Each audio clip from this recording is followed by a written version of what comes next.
Oh, we're right here, sorry, we're doing the square.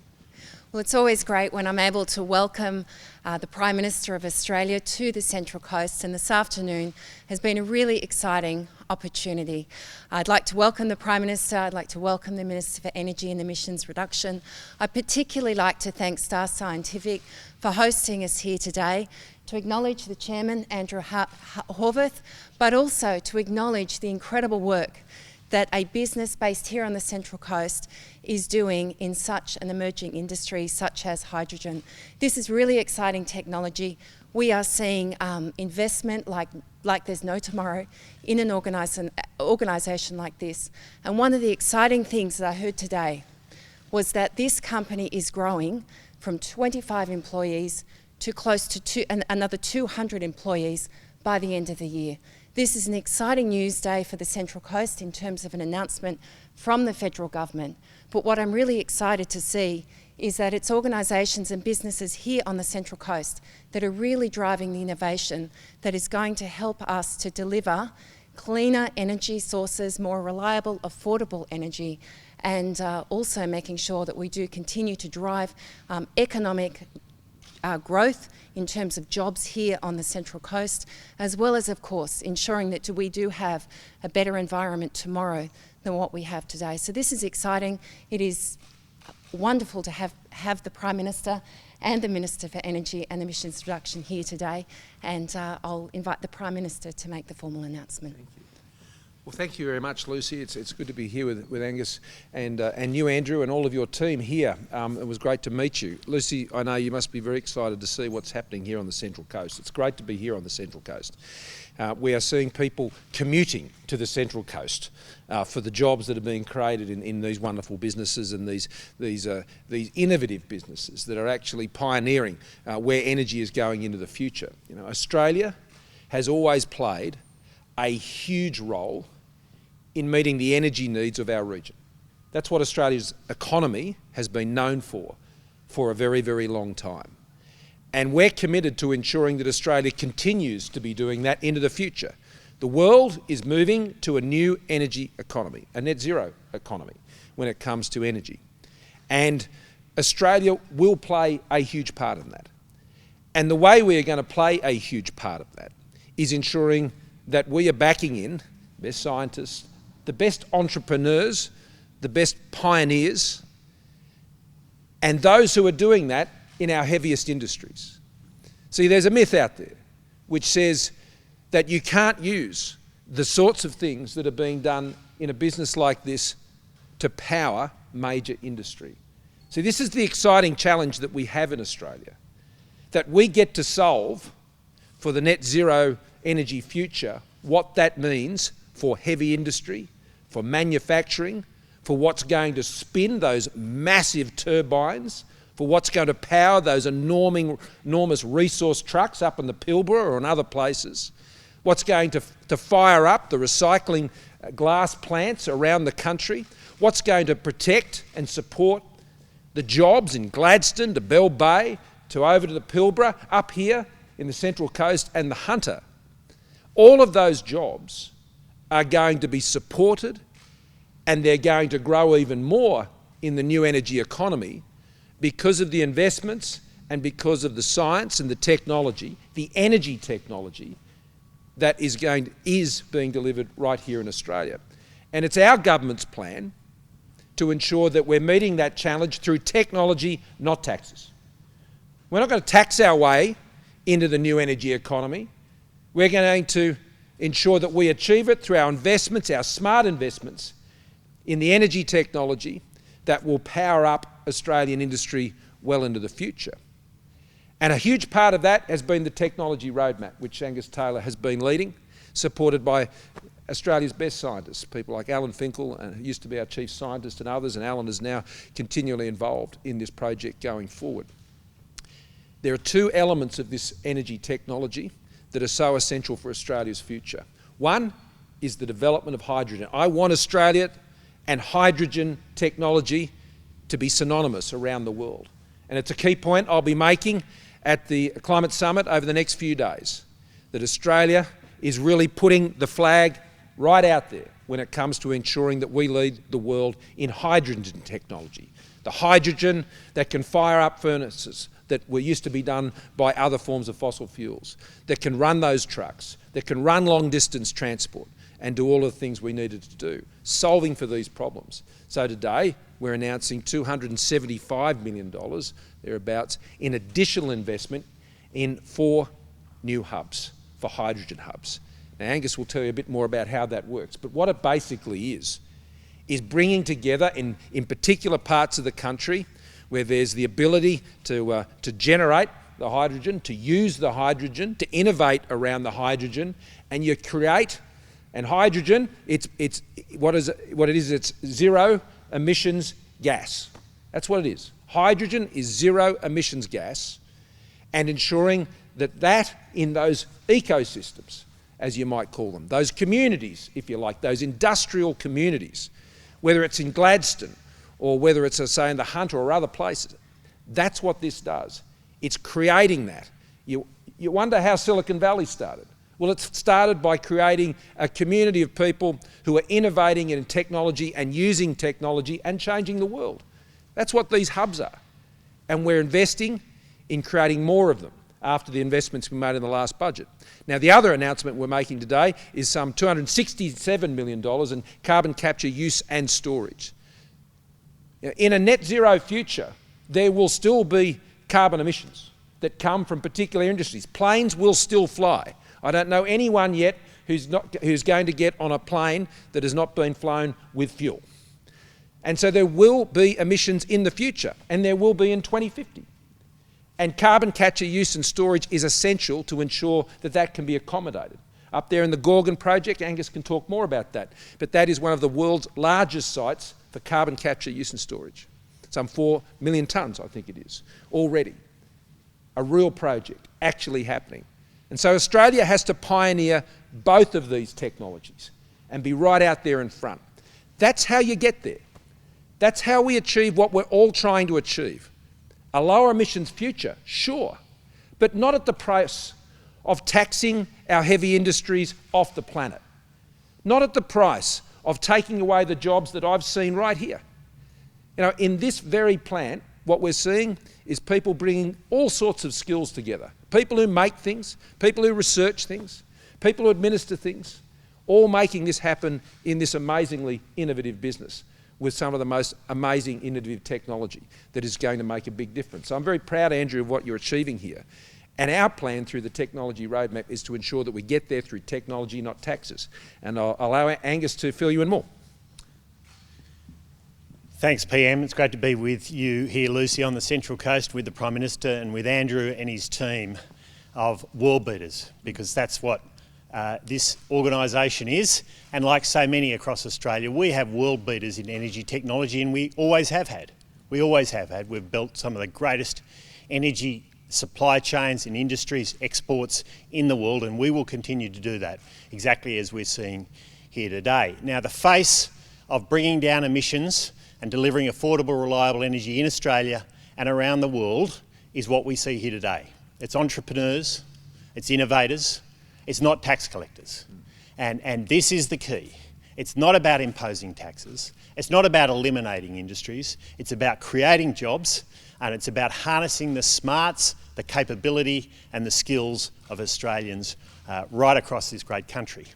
In the Technology Investment Roadmap, we committed to 5 priority technologies, and they include technologies where Australia has the potential or is already a world beater, whether it's soil carbon or indeed in aluminium and steel, low emissions aluminium and steel stored energy. But 2 in particular that we're focused on today, investing $539 million in total, of course, are hydrogen and carbon capture and storage. And as the Prime Minister has said, hydrogen is a fuel that already is used today but has enormous potential in bringing down emissions and delivering that affordable, reliable energy we need.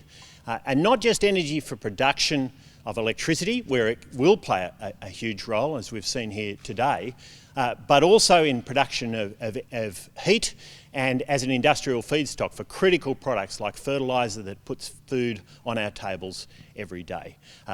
Low cost, clean hydrogen is where Australia has the potential to be a world leader in energy, just as we have been and continue to be in LNG, in coal, in other crucial resource industries. That's where our future lies, alongside those fantastic industries that we've built over such a long period of time. This commitment will focus in particular on creating hydrogen hubs and carbon capture and storage hubs. And hubs are a collection of businesses that work with each other to bring down the costs, make those industries efficient, build those supply chains across the world, and most importantly, create jobs and drive investment. Whether it's in hydrogen hubs that collect together manufacturers using the energy from the hydrogen and the feedstock from the hydrogen, producers of the hydrogen and producers of the heat from the hydrogen. Those collections of businesses are how we will build hubs and build competitive advantage in this industry as not only a user in Australia of hydrogen, but also as an exporter of hydrogen and related products to the world. And carbon capture and storage, as the Prime Minister has said, enormous opportunity for Australia. We have the biggest project in the world right here in Australia, 60 projects going across the world, but we are a world leader. And across all of these technologies, we're a world leader, which gives us a privileged position, not just to bring down our own emissions, but to help bring down emissions across our region and across the world. Australia has a special role to play in this, and in doing that we will create jobs and opportunities for great people like we see in this business here today. Thanks. Very, very proud to have the Prime Minister, the Minister and Lucy Wicks here today with us. On behalf of myself and my team, it's been a pleasure to show them the next innovation in hydrogen. The HERO system produces a great deal of heat. And it's little known, but heat is about 60% of the CO2 problem. It's not just power, it's heat and industry. And HERO can cater for both. The announcements that have been made today are revolutionary because they place Australia at the cusp of having hydrogen hubs and hydrogen-intensive communities that allow businesses like us to interact with other businesses, much like we do with the University of Newcastle now and other businesses in the area. This is really important, and I'm really back the Prime Minister and the Minister when they say this is technology driven. It really is technology driven. Hydrogen is now. Hydrogen will be the future fuel. It's inexhaustible. It will dramatically drop in price, and it will become the base fuel of the planet. So once again, very, very proud to have you all here. On behalf of myself and my team, thank you. Thank you, Andrew. Happy to take some questions. Why don't we start with the announcement first? And Obviously, what you've seen here today is on a smaller scale. Sure. Is there a time frame that you would like to see hydrogen being used, as you said, to power the industry? Of course. And this is already occurring. When I was up in the Pilbara last week, they're already looking to have hydrogen powering their trucks as little as the next half of this year. So this is a reality. This is already occurring. It's already occurring in many places. But what's exciting about the technology here is, as Andrew was saying, you need heat to make things. You need heat to drive turbines because it needs to create the steam that drive the turbines. I mean, the technology that is being developed here means you can plug this in to what is currently a coal-fired power station and drive the same turbines. So just think about the implications of that. But you've got to get it to scale. And the way you get things to scale is you create these communities. The Central Coast Hunter could become, like you have a Silicon Valley, you've got a hydrogen valley in bringing together the expertise, the entrepreneurialism, the resource, and the use, significantly the use of the heavy industry. That's why it's so exciting for regions in Australia, because it sees their regions not just propelled, but transformed along the way. And so, yeah, we want to see it happening as soon as possible. The whole world does, because it's a huge part of the solve. It's a huge part of the answer to the question we're all trying to ensure that we can address. That's what I'll be joining President Biden and the many other world leaders over the next couple of days. And where I'm seeking to focus that conversation, it's now about the how. There's been enough conversations about the when. It's about the how now. And Andrew and his team here, they're delivering on the how. And what we're delivering on is on the how, and that's the technology and scaling it up. The challenge is to scale it up, because when you scale it up and you get the demand for that, then you can drive down the price. The more you drive down the price, that means in countries not far from here, whether it's in Indonesia or Malaysia or India or indeed China, You want to deal with global emissions? Then you need technology that's commercial and that developing nations around the world will adopt, which means that they can get the same jobs, which is a fair ask on their part. They want the technology that enables them to create jobs in their economies, and we want them to have that too. And the way you achieve that is by proving it, making it right, and that's what these hubs achieve. With the new technology now here on the Central Coast, one of the issues still pending is the PEP 11 license. I think the Central Coast community is really anxiously awaiting a decision. Can you have a bit of light on when that will be and how you feel about it? Well, I think I've made it pretty clear what my government's view is about that. I mean, that will go through processes, but I've made it absolutely crystal clear that that's not something I support, and you can expect my view on that to be rock solid. And is there enough room now for Central Coast University? You talked about research and development is very important. There's been a lot of growing interest in the Central Coast University. I've heard about University of Newcastle, but it's Newcastle, you're not Newcastle. Well, look, I'm going to ask Lucy to speak about that, because the truth is Newcastle University is a regional university that is reaching right across this region, and not just in the areas we're talking about here in this ecosystem, but also I know in the health space as well. Lucy has been doing amazing work here for years to create health hubs here and health science hubs in the work that she's been doing with the universities. But Lucy, you might want to comment on that. Thanks, PM. The University of Newcastle is strongly committed to the Central Coast region and has been for a number of years, but it's also strongly committed to the importance of the Central Coast having its own voice, and that's why our Central Coast Medical School is going to be called exactly that. Central Coast Medical School, with the first intake of students coming in July of this year, a world-class medical institution and medical research institution right here in Gosford, available for students on the Central Coast, students around Australia, students to be able to come and study and gain access to the best possible education in terms of healthcare and the best possible opportunities for their future. We're not stopping there. The Prime Minister knows this, that we do have a dream to see the university campus expand, a dream to see young people who choose to study an education degree of their choice have the opportunity to do so right here where they live, not to have to go to Sydney or Newcastle or London or New York or anywhere else that they may wish to that they may need to go, but to at least have the choice to be able to study where they live. For too long, people here on the Central Coast have not had that choice, but that is changing. It's changing not just in education, can I say, it's also changing in terms of job opportunities, and we are seeing that. A great example of that with Star Scientific here, a great example of an investment in hydrogen, in the technology around hydrogen, in the hydrogen economy, and this is great news for the Central Coast and Hunter region. Obviously, the hubs that you mentioned are going to be developed. Yep. Process on that. Do you think the Hunter or the Hunter Central Coast region is a front runner in that? We've heard the links of the university. Yeah. Here. Obviously, we have the CSIRO in Newcastle. Yes. Are we a front runner? Well, I think you're a very, very strong contender. I mean, I don't want to, intervene in the proper process that is going through. But what's exciting about, I think, the places that are obvious candidates. I mean, the reason we're expanding it is I think there's more than one. There's a lot more. Whether it's Bell Bay down in Tasmania, or as it's the Pilbara, as I've said, or up around Gladstone, or here in the Hunter, or there are many other parts of the country which are well suited to that. And what Angus has done in bringing this forward, and I'll ask him to comment on this, is that he's enabling more of these hydrogen valleys, these carbon capture use and storage valleys to be all around the country. But Angus. Thanks, PM. We announced some months ago the first hydrogen hub and a commitment of $70 million to our first hydrogen hub. What struck us very quickly is how much potential there is in Australia to build these hubs on the back of a hydrogen industry that already exists. I mean, the Hunter Valley already uses hydrogen to produce fertiliser, for instance, to help put food on the plate of Australians every day. So the potential there is enormous, and that's why we've expanded from a single hub out to 5 hubs, but in addition to that, the carbon capture and storage hubs, where indeed the Hunter Valley and this region is playing a very significant role already in developing technologies for carbon capture, use and storage, which are world leading, just like the technologies we've seen here today.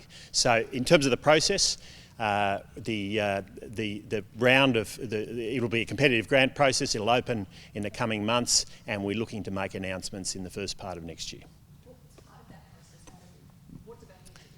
Well, we very much want to see great projects brought forward, and great projects involve collections of organisations working together, the hydrogen producers, the hydrogen users, the energy generators, all of those different parts of a hub, as well as potential for the right skills to be brought to bear, all of those components that make a successful hub being coming forward in the proposals. Ultimately, it's a competitive process, but the fact that we are now going to award 5, not just 1, says to everybody that Australia is a place where we can really lead the world on this, and Australia has technologies, skills, and indeed the existing energy hubs which form the foundation of what will be, we think, fantastic hydrogen hubs for Australia and for the world. Time for 1 or 2 more. Is there any specific amount designated for the Central Coast in the funding, or is it Australia-wide? Well, it's Australia-wide, and it goes to those hubs, and Central Coast Hunter, if they're, we encourage them to be involved in this. I think it can be transformational here, and you've clearly got the base to do it from. So I think there's a very exciting opportunity there. Do you believe that Australia can make hydrogen at a commercial international level without emitting greenhouse gases? Yes, I do. I do, and we have got to do it at the right price. We've got to get hydrogen being able to be produced at $2 a kilo. That's a target. That's actually going to change things dramatically around the world. And I know with Fortescue Future Industries, who I was with last week, where Dr. Forrest, Andrew Forrest, and his organisation is working on those challenges, not just here but in other parts of the world. They have a similar target, and in fact even more ambitious than that, which is very much like Andrew. So you've not only just got to be able to master the science and the technology, which is what Andrew and the team here are demonstrating, you've then got to master the price. And that's why those technology targets, those energy technology targets, the hydrogen technology target, are the targets that actually bring about the change. That's what actually deals with the challenges around climate change. That's what actually deals with how that impacts on industries, particularly in regions, and that's why we're so focused on that. That's why we are talking about energy technologies all the time, because we know that is the ticket to the jobs, that is the ticket for the heavy industries that are so important to our regions, that is the ticket for Australia to be able to lead. Just on another topic. Sure. Brittany Higgins has this afternoon tweeted saying she hasn't heard from your office since they initially made contact on the 6th of April. Why hasn't a meeting been set? Look, that's in process. We heard from Brittany last week, and it's an important meeting. I'm looking forward to having it, and we've been obviously following up on that now, and I look forward to having a meeting arranged soon. Vaccines, I'll move to another. Sure. Will the government commit to ensuring there's a mRNA facility in Australia, and if so, what's the earliest date that could? Well, this is exciting technology as well, and I welcome states and territories as well as the Commonwealth also will be moving in this area. mRNA, no one's going to be in a position to be able to manufacture through mRNA to deal with the needs we have this year. That's not the discussion. A year ago, mRNA vaccines were a theory, largely, around the world. But COVID and the vaccine of mRNA production has made that a reality now. And mRNA vaccines will be important for vaccine development into the future. And Australia is going to be part of that. And my government's going to be part of that. State governments are going to be part of that.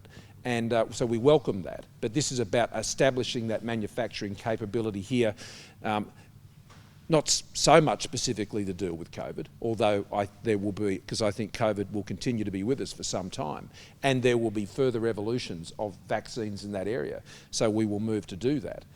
But more importantly, in terms of vaccine production as a manufacturing capability of Australia, to be able to do what was only theory last year and to bring that into a reality here in Australia.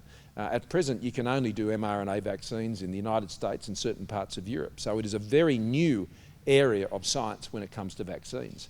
And so whether it's there or the sorts of things we're talking about today, our modern manufacturing strategy is about ensuring that Australia has a lead in those core areas that we think we can be successful in. In the medical area, that is certainly one. Do you support Victoria's decision to commit $50 million to try and set up a Absolutely. I think it's great. I mean, I think it's great. That's not done in place of the Commonwealth. It is done, and I'm sure as other states will look to establish this capability as well. That's what state governments do. That's part of their job, and certainly the Commonwealth will be seeking to support what we can do in this area as well. I mean, it was the Commonwealth who ensured that CSL was able to produce and be one of the only countries in the world, only about 20 of us, who actually can produce COVID-19 vaccines. We are one of a handful of countries that can do that. So I think as a Commonwealth, as a government, we've always already demonstrated our capacity to move. We did that last August for an adenovirus vaccine, and the mRNA is a much more complicated setup, and so we moved on the one that could be done most swiftly, and certainly with mRNA vaccines, that is a competency and a capability that I want Australia to have. Last question. A Centre Coast woman passed away on potential blood clot. What would be the security, safety of the vaccine? Is that something that you put some focus into it as well? Oh, this is the constant focus of our medical advisors and the TGA and the many other expert groups that advise the Commonwealth Government and, of course, state and territory governments. And so we've been informed by that advice all the way through managing COVID-19. I have to, every time we reflect on these things, Australia proceeded very carefully to go through the approval phases of our vaccines. This was important, whether it was Pfizer or AstraZeneca. There are others who are saying that we should rush. There are others who thought we should just go into emergency type approvals of our vaccines, and we chose not to do that. We chose to stick with the very careful and tested process of approving vaccines in this country.